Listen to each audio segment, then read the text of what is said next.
Thanks, Richard. So I think I've got about 5 minutes, and this is a topic that I could talk about until the cows come home. So just some kind of initial thoughts, really, and where I want to start is, I was thinking about what I could bring today, and I was reflecting on lockdown, and actually I haven't really thought about lockdown and where we were, the first lockdown for a long time, and what the poll has kind of caused me to do is reflect back and think about what was happening then, particularly with clients. So I talk to lots of clients, and at the time, I think we were in a period of a lot of uncertainty.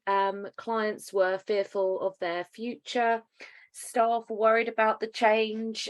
Business owners were worried about the change.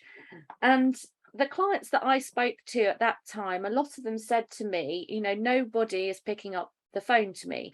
No one is asking me whether I'm okay. And there was a real cry from the clients that I was talking to for empathy.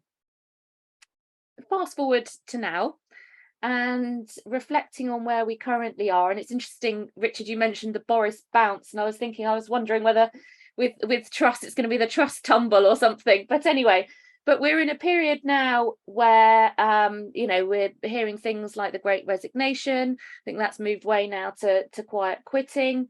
The cost of living is obviously something that's concerning many of us. There's a lot of uncertainty around the economy.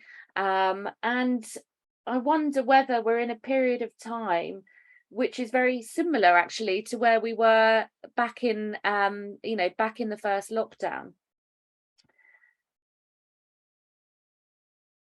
What do clients want with regards to client listening? And I've already mentioned that empathy word. And I've already mentioned that, back in the first lockdown, something I heard again and again was that clients just wanted to be heard. They just wanted to be listened to.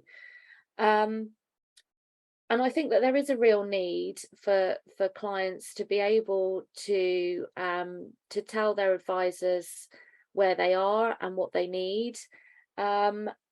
Interestingly, the panel that I chaired yesterday at the conference, I think that a theme that came across all of the clients was the need for advisors to have a dialogue with them, to understand what their needs were, because only in doing that is it possible to exceed the expectations that clients have.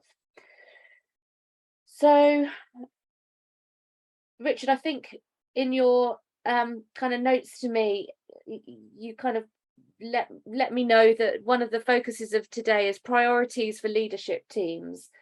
So what are for me the priorities for leadership teams when it comes to client listening?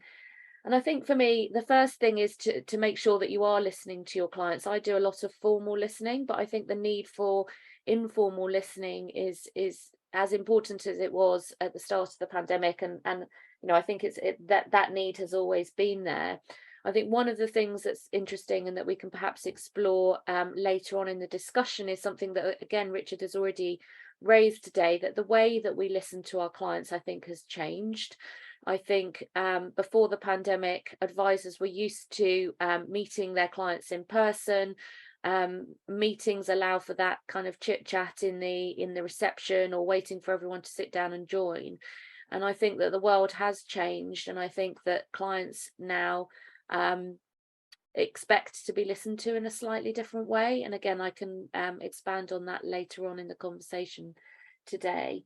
But I think this idea of adapting and making sure that we realise that perhaps, and again, it's where you ended, Richard, that we're perhaps not in the same position as some of our clients, and therefore the only way that we can possibly meet their needs is by really opening up and understanding where they are and what we need to do to meet them where they are.